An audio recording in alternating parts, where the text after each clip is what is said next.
Ladies and gentlemen, boys and girls, welcome to another exciting round of Total Health Live. I am Dr. Christopher Vogelmann, and with me, as always, is the lovely, the talented, the nutritionist to the stars. Hello. Hi. How are you all? And how are you, Christopher? Bouncing. It's been are you bouncing? Are you on a ball? No, I'm actually standing because I am so tired of sitting. Yeah. Well, I understand, and it's been quite a week for various reasons for many people, for certainly my household, but never a dull moment. Being engaged and involved in life just keeps you youthful, I think, Wait, being engaged? I thought you were married. Engaged in life. Okay. Engaged in life. Engaged in life as a nutritionist and wife. Yes, for life. For life. Without strife. Without strife? Okay. Without strife. Okay. That's impossible. And which brings me to an interesting point. Life is full of strife and stress. And the better you can handle that, the better your life will be, regardless of what happens. And it's okay. I saw something today. I won't say who I saw. It was a video. And they were saying, I'm so angry, like that, with a smile. And I thought, well, you don't know anger, and you're certainly not exemplifying anger. Nobody knows the anger I've seen.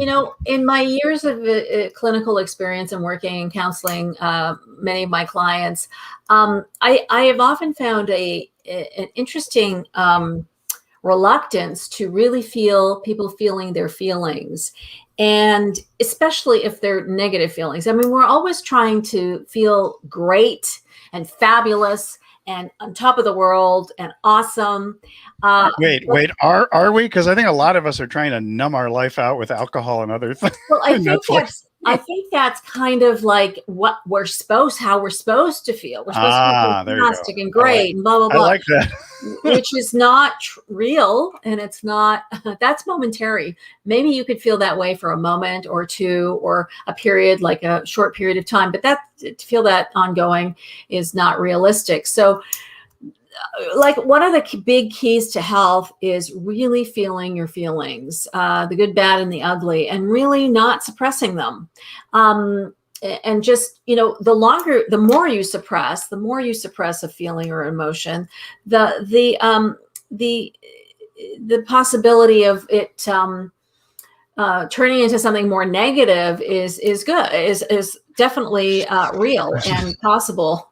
And so, if you suppress it, it will get worse. And it will eventually express itself in signs and symptoms and conditions. Express itself physically. So if you don't this is a technique that I've been using in practice for years, called neuroemotional technique, and that's really what it is to go back in time, if you have to, and feel that feeling that you might have suppressed at some point in your life. And it's based on the Chinese 5-element theory, and the group of emotions. Every organ and system is related to a group of emotions. So it's really, I don't know why I just decided to start talking about this, but I think somebody was angry and smiling today. Yeah, you don't have to be angry. Be angry if you are if you're angry. I just had my husband picked up by a new transportation company, and I literally said, "Move out of the way, you guys. You don't know what you're doing, and I'm going to take over." Because they didn't. And so I did. And it was, there's some things that are like, have to be done pretty quickly and immediately. So if you don't know what you're doing, move out of the way. Eine kleine Transportation. Yeah. So, I didn't do it with a smile on my face, because that would not have been real for me to that's not how I was feeling in that moment. So did you scare the bejesus out of them? No, I don't know, but I don't think so. I think I made myself clear. I was pretty direct. I think some people might misconstrue what I was, my intentions, but I think these two. Uh-oh. We have Monika frozen. So I'm not sure why. I'm back. Monika's Can you now see you're me? back. I can hear you and I can see you. Yes. What was the last thing I said? Something these two Gentlemen gentlemen. Oh, there's a word. They're fine. They're fine. Okay. But they did gently say, "Calm down," which Hey, lady. actually they Hey, didn't lady. say that. Calm They the heck down.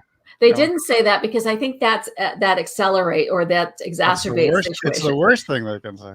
I think what I heard was, something much more gentle, which I heard and now I forget. But it wasn't like, calm down, which just makes most women, especially, not calm down. So, Are you calmer anyway, now that we're on the broadcast?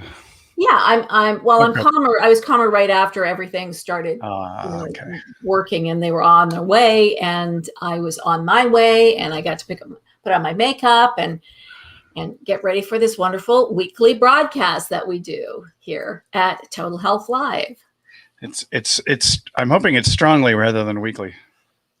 It's strongly, but it's weekly. Strongly and weekly. It's a paradox. It's a paradox as well. Yes. Actually, when my dad and I were in the same room, we were a paradox too, but that's another story.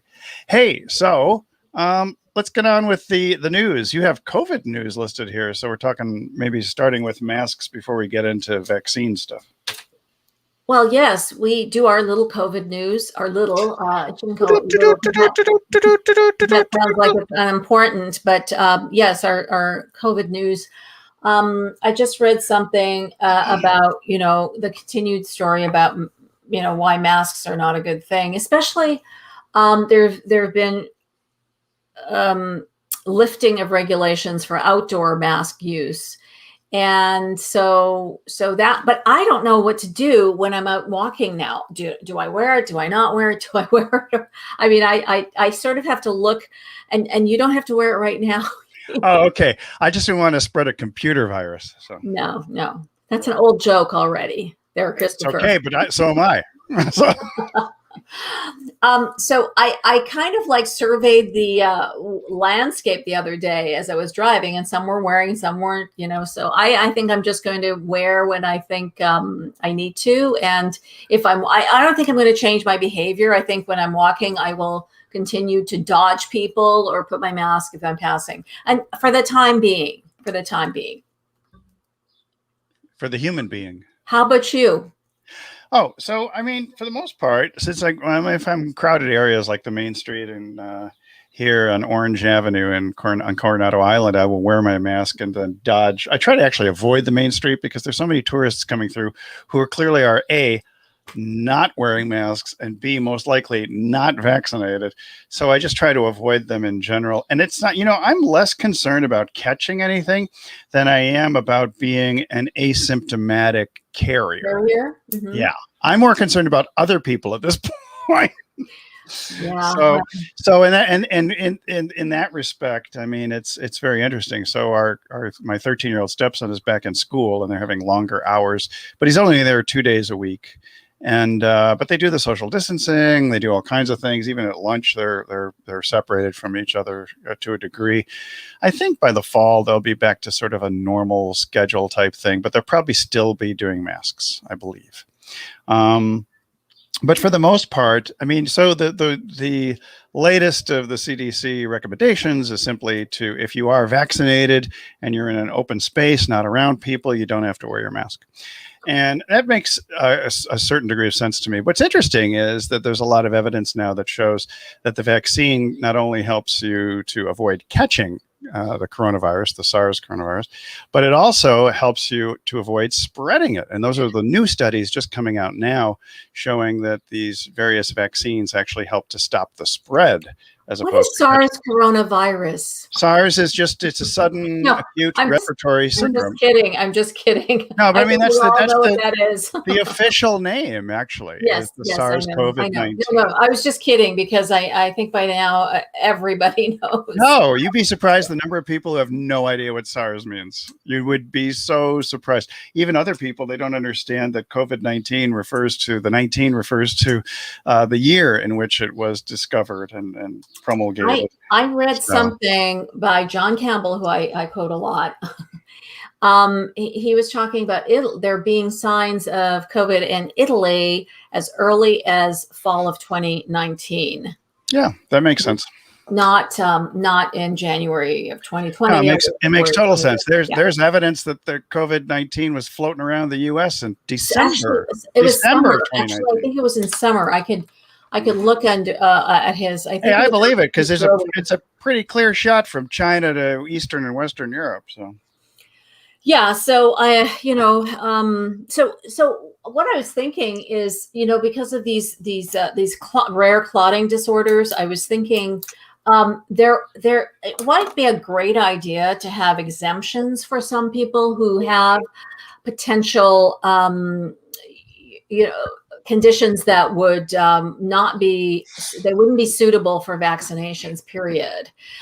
Even if they wanted to have it, it would not be good. Like someone who has a history of thrombocytopenia, for example, that may not be a good candidate for a vaccine. And so I think that's something that needs to be considered down the road is, people who are, it's not like conscientious. yep, you froze again. It's going to be one of those freezing days for Monika. Freezing days. Now you're back. Okay. Well, I have my other standby computer laptop ready in case something happens here. So if something happens, we will move on to another source. Am I talking? Can you hear me? I can hear you now. I can hear you now. Okay. And you know what? It might be because I have this other computer on. That's Could be. You might be sucking some bandwidth out of your pipeline over there. Yeah, I don't know. I shut it off, but if I need to, I will go to plan B. Yeah, we usually recommend that when people do live streaming that they shut off the other devices, including their phones. I do have my phone right here. But if you can't do that, then you just shut off the computers and keep the phone. I can and I will. Might improve your bandwidth. We'll see. To make things better. So what's interesting is some people who've had a history of thrombocytopenia have taken the vaccine with no ill effects. So it's there's a lot of unknowns in this whole COVID-19 thing. Always. Yeah, even especially like in places like India.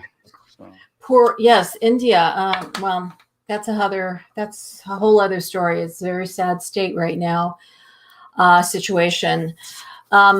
But I don't have a lot of other COVID updates because I think that sort of covers it for this week. Well, it's interesting. So whether you are a strong believer in vaccines or not, the reality is that vaccines, at least the data seem to indicate that they do help to alleviate the spread of certain diseases in certain areas. And I think it's incumbent upon the rest of the world to potentially send vaccines to India, because the crematoriums in India now are working 24/7 and there's just bodies piling up because the rate has been just horrific of infections and deaths. And the reality is, I think that is happening, right? We are sending supplies. Some, but you figure, oxygen and ventilators, I believe, are being sent. And there's so few. You're looking at, a few thousand for a population.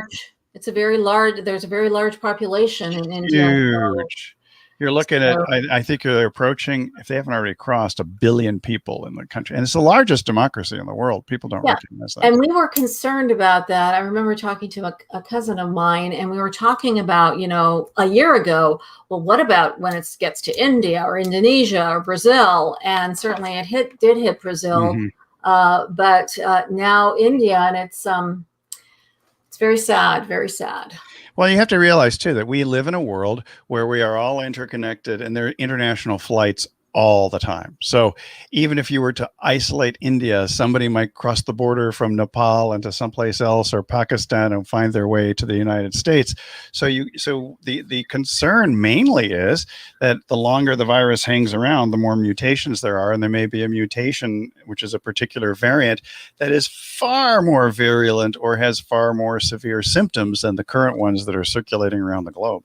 So that's the concern, is the longer the virus hangs out, the more likely it is to mutate in all those wonderful human bodies that it tends to be residing in. So it might be mutating in our brains, though, as far as our imagination is concerned.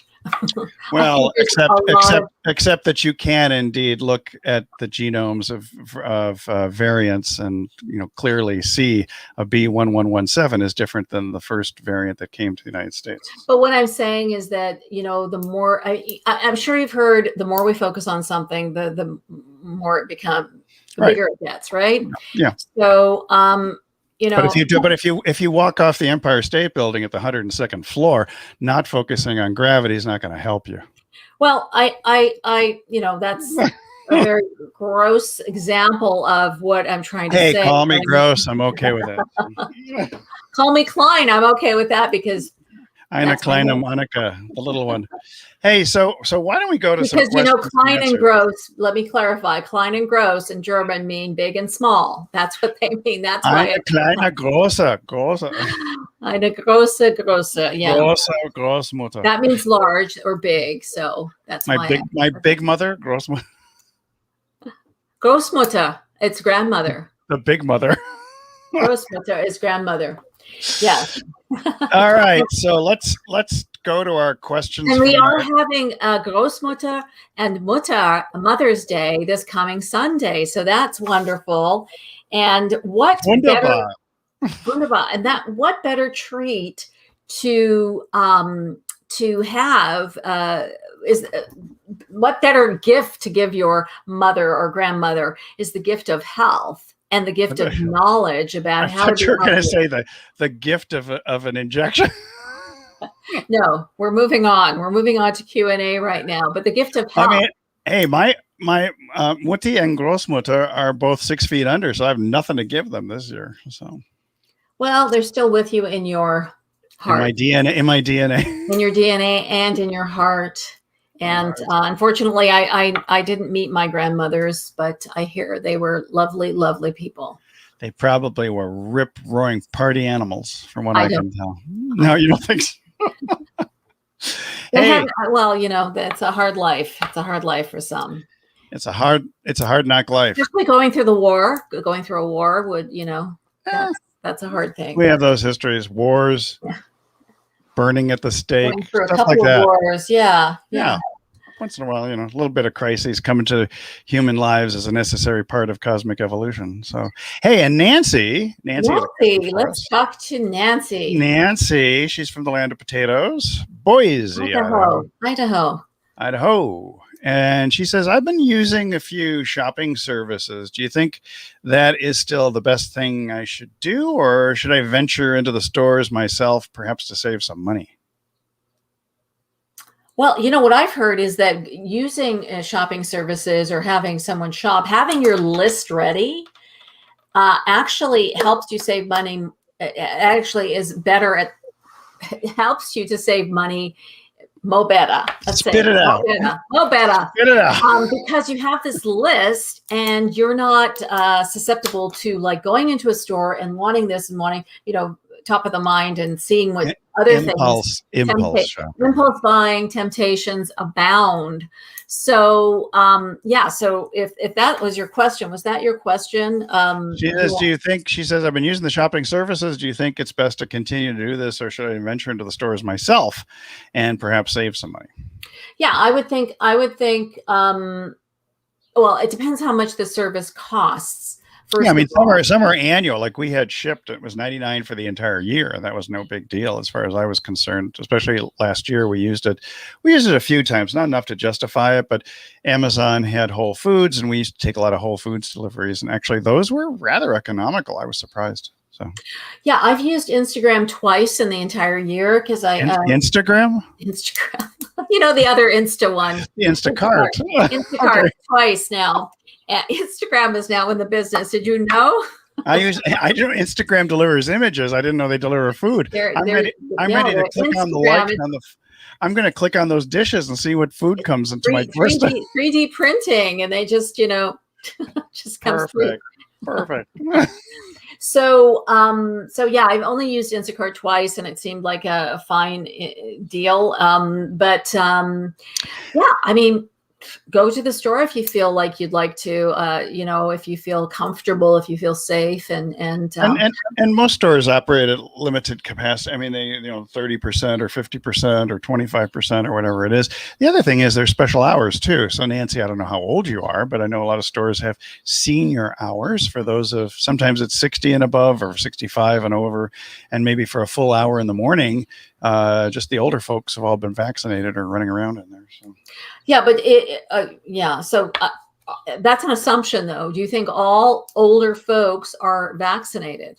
A large number of them are around here in San Diego County. So, I mean, I wonder what the statistics are on that. Certainly we were focused on the senior population getting the vaccines first, because they were the most vulnerable. So it's interesting to know what the statistics are. I'll tell you what, Nancy, just go in the off hours, put your mask on, keep your distance, and you'll be fine. You'll be fine. I wouldn't worry about it. Because I've been into a lot of stores. I didn't start venturing into stores till about, on a regular basis, probably about 3-4 months ago. And I would go occasionally. I would just run through there as fast as I could with my cart, picking up. I didn't linger anywhere. The other thing is the shopping services, Nancy, I will tell you, one of the things I noticed is they charge a lot more for certain items. Like we would go to a specific store where we might have X number of limes, a pound of limes for 69 cents. But then when you go to the Instacart or the Shipt or whatever it was, you looked at that particular market's profile, and they would charge you 30 cents each for the limes, as opposed to like 69 cents for a pound. And the other thing is I didn't know that. You have to watch the pricing in some cases. Now, Whole Foods didn't do that, but I know that a couple of places we went to Northgate Gonzalez Markets through Shipt and a few others. And that's when we decided, wait a minute, we can probably save 30 to 40% by just going ourselves. So we would just don our masks and dive into the store quickly in the off hours when most people weren't there, like 10 a.m. That's the beauty of working from home. You go shopping at 10 a.m. So, I did compare the prices because I did Instacart last night, and I did compare the prices to Instacart and the actual weekly ad. They have a weekly ad, and it was the same with Instacart. So the good thing too about using some of the services or not going shopping unless you have to is saving money, saving time, because it can take up a lot of your time. So if you just put in, the things that you want, and although while the shopper was shopping, there were but 3 things he had to change. So I was sort of hooked to my phone a little bit for about a half an hour, but I think it's safe. I have not gone very much, but, and actually I was having a series of dreams about finding myself in Trader Joe's or in Sprouts or Whole Foods, and like a lot of dreams. So I thought, well, maybe I'm craving shopping. It's like, this is Monika Klein. I have a dream that I will be in Trader Joe's. You need to shop. You just want to shop. That's all. Hey, so hopefully, Nancy, that answers your question somewhat thoroughly, maybe with more detail than you actually wanted. So there once was a girl from Nantucket. Oh, no, I'm not going to do that. So Haley is from Nantucket Island in Massachusetts. She asks. I lie. You're thinking about Mozart. So... Hi. I've been trying to become more active. Okay. I've lost about 15 pounds over the last 3 months. Good for you. Wow. I'm happy to say that, but I still feel kind of lumpy and out of shape. What should I start doing now that summer is almost here? For lumpy? I guess I got to find out maybe you're not feeling totally fit and firm Is that what the lumpy is? Okay, lumpy is a Some lumps, common word women use. I'm going to say some lumps are good if they're, depends on the size of the Lumpy lump. is common word people It is? women use. Yes, because you feel like lumps. You feel like the cellulite lumps and these Right. bumps that you didn't have before in places that you shouldn't have. So lumpy is often a word I Really? hear. Yes. Should I educate my wife to start using that word? 'Cause I don't No. hear that around the house. Yeah, no, but she's not at the lumpy age yet, I guess. Oh, okay. But yes, Neither is she frumpy. Neither frumpy nor lumpy. frumpy. But No. it's what you're used to. If you're used to being Okay. toned and trim, and then all of a sudden you're not feeling that way, you don't feel like yourself, and you certainly sometimes don't even like yourself, unfortunately. And that's something that I like to help people with, because you should love and like yourself no matter what. You think somebody would actually body shame themselves? Is that what you're talking about? Yes, and you may not like the lumps, but absolutely like and love yourself, regardless, because those things, they can be, you can get rid of them, and you can, or embrace them and love them as well. Love your lumps. Love your lumps. Take your lumps. I mean, men have lumps too. They have the belly and all sorts of things like that. That's more like a hump than a bump. Than a lump. But here it is, summer. So yeah, it's great for you to get out if you can, walking, getting into a routine of just, not rigorous, but energizing 20-minute walks, just to start feeling good, just to start feeling like connecting to your body again. That's a good thing. I was having an image today about going to the beach. I mean, just walking on the beach is a wonderful thing in the sand. So good for your legs, so good for your heart, so good for so many things. So I find that I tilt when I go to the beach, because the beach kind of does this. And sometimes if I'm walking the beach too long, I actually get ankle pain because I've gone to one side. Well, I mean, Mr. Chiropractor, I mean, it's really not good for your hips either, is it? No. I mean, walking parallel to the water is not nearly as good. Walking towards the beach and away from the beach is better. But the reality is that you're at an angle. Most people walk on the shoreline. Most people walk on the shoreline. Yeah. And I grew up. Well, I lived in Malibu for years, and that's what I did almost every day. So it was, and I often did have some hip pain, because you're doing one of these.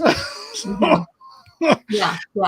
So I'm cautious about not walking too long a period of time on the beach, or I walk one way and then I walk the other way. And that does seem to balance things out. Because you have to go and return.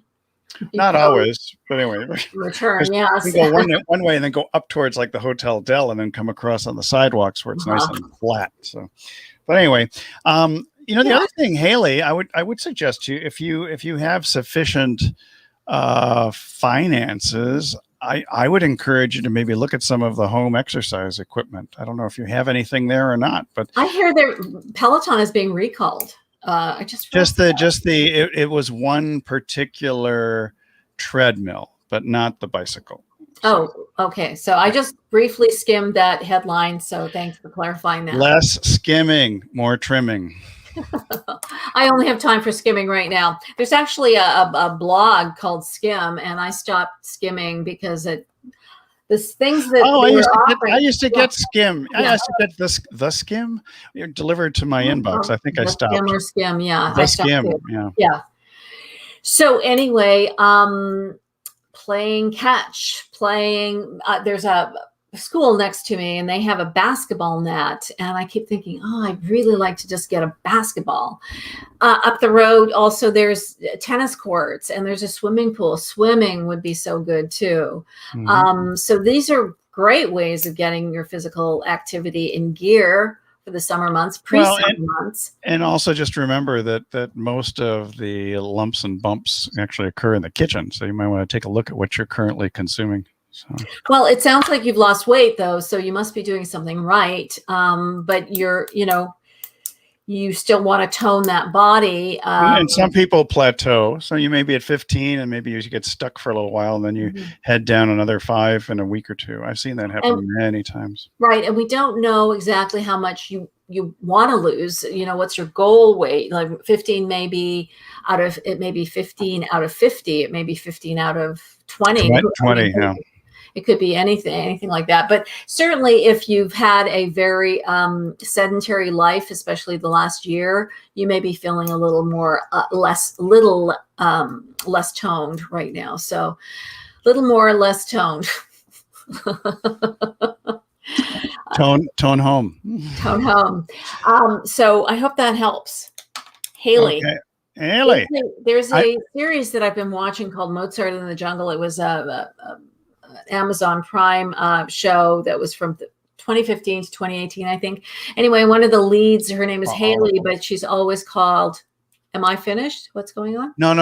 Because he was, the series is over. I watched it over the time it came out. It's over. Yes. And the lead character, Rodrigo would always call her Highlight. She's an oboist in that. She's an oboist. Yes, she is. She makes her own reads. I'm always impressed with somebody who makes their own reads because it's a double fantastic. I mean, of course, she was acting, but highlight. So I don't know if anyone calls you that, but I hope you got some tips from us. And I hope you're not offended by Monika calling you highlight. So just, I think it's just so sweet, actually.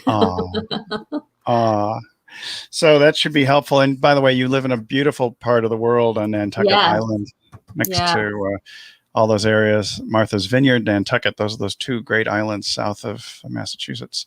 Hey, so Tom from Richmond, Virginia, the Commonwealth of Virginia. He says, I work out every day, but I'm still finding myself grazing all day long. I hope you're not outstanding in the field. He says, I've been working at home since last. It might be. You might be a scholar. I've been working at home since March of last year. So even though I have more control over my schedule, I just can't seem to kick the grazing and snacking habit. Any suggestions? Just stop it. Don't have snacks available. Stop it. Stop it now, Tom. Ask yourself, what would General Lee do? Well, if you were to come into my office and have a session with me, I would not say, stop it, Tom. I wouldn't say I would just say, stop it.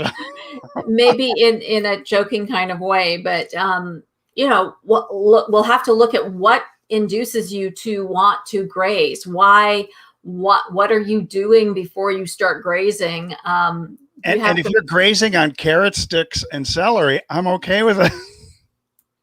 Yeah. There was this whole thing like 20 years ago, like grazing was a good thing. Like you should be grazing, have the 6 to 8 meals. Well, that's not really good for everybody, and I don't think cows are the only ones that graze. Oh, horses. Horses eat a lot of grass. Goats. I saw something where they had a therapy horse coming into like seniors, nursing homes and hospitals, and I thought, wow, it better be a little horse if it's going through the halls of a senior. I think it was technically a pony, but there's pony can still be tall. We had 2 technical ponies, but they were pretty big. I mean, they were at least 1,000 pounds. What kind of ponies did you have? Well, they were the top of the pony range. Oh, I thought you said you had tactical ponies. I was like, no, okay. Technically, okay, not tactically. All right. Technically, they were considered ponies, but their shoulders were, at my head. So they're not like 18 hands tall, nothing like that. They were still pretty big. So I thought that was, anyway, here we all go off on a tangent about the therapy horses. But so Tom, if Richmond, by the way, there's a lot of great horse farms down where you are, but I'm not sure if you're not talking about that, are we? No, we're not. He says he works out every day, but he still finds himself grazing all day long. I think that's what set us off. But you know what? Going to horse places with horses or doing something to distract yourself or find something fun to do will take you out of this like incessant need to want to graze throughout the day. So find something that will occupy your brain, whether it's a comedy, YouTube comedy skit or stand up for 5 or 10 minutes, something else that's non-caloric, something that Yep, will I've bring been you standing joy. up through this entire broadcast. Yeah, do the stand up, or here my cat is even agreeing to that. She just came to visit. She's agreeing to that. I actually can't see her right now because I'm in the wrong window. Let's see. Yeah. Let's come here. Is she the Kittler? She's my little girl. Yeah, she's Hello, Kittler. wanting to graze. Actually, I can tell. She only shows up when she wants to graze. But we're not going to have a catastrophe like we did 2 weeks No ago, grazing. where we knocked things over. Well, and I think, Tom, the whole thing is too, it maybe a lot of times the whole grazing and snacking habit often is a symptom of boredom. Boredom, yeah. Physical activity can help you overcome that. Yes. But it sounds like you exercise anyway, but maybe you need to be more mentally engaged in something as well. Mm-hmm. Yeah. Yeah, one of my fellow classmates is an orthopedic surgeon. I was on a broadcast with him a couple of weeks ago, and he talked about exercising all day long. Like if he's just sitting, he does leg raises. If he's sitting, he's doing something else. And this is what I do. I pick her up, and that's like 15 pounds up and down. That's 15 pounds up and down. 15 pounds up and down. Yes, or chasing her. I don't chase her. Chase your cats. I don't really chase her. Hey, so Tom, get yourself a dog or a cat and chase them around the house. Yeah. That's Monika's suggestion to you. Don't chase them. Go for dog walks, but these guys don't walk. They run, and then they go a little crazy at dusk. They're crepuscular beings. Corpuscular? No, that's what crepuscular, I was thinking of. Meaning they're very active at dawn or when the sun goes down. Not dawn, at dusk. Dusk. Yeah, I was at dusk. I was thinking blood cells, corpuscles. Crepuscular, CREP. Oh, crepuscular. Yeah. Crepuscular. No, I've got. Okay. Anyway, so hopefully that's helpful there. Just find something to occupy yourself other than snacking. I remove stuff from the house too. I think that's one of the keys to not having the snack attack. Or find substitutes. I'm sorry, I have all this fur. For sure. Hey, so let's move on to someplace in California where I've actually been here. Denise from Morro Bay. That you got that big rock. Lovely, yeah. You got that big rock that's sitting there. Right there. It's just I know, and sometimes people have gotten their cars or truck stranded out there. So as the tide comes in. When I was in England, I was in Lancashire and Liverpool, and it's right on the seaside. And I saw things like I remember seeing a VW stuck way out because it got caught in high tide. Like the Saint Michel, also like north of France, you can see. Yes. That there many vehicles have been stranded there or lost due to flooding as the tide comes in very fast too. That's the crazy part. Anyway, so Denise, sorry, we got off on another tangent today. So Denise from Morro Bay is asking, she says, I feel bloated all the time, no matter what I eat. I'm not sure if I have candida, the yeast infection, or something more serious. What do you suggest I do? I'm going to leave this to the female on this broadcast because I don't have too much advice. I would like to ask you, I would probably ask you if you were in my office, are you still menstruating? Are you perimenopausal? Is the bloating caused from some sort of hormonal shifts or what? Do you eat a lot of sugar?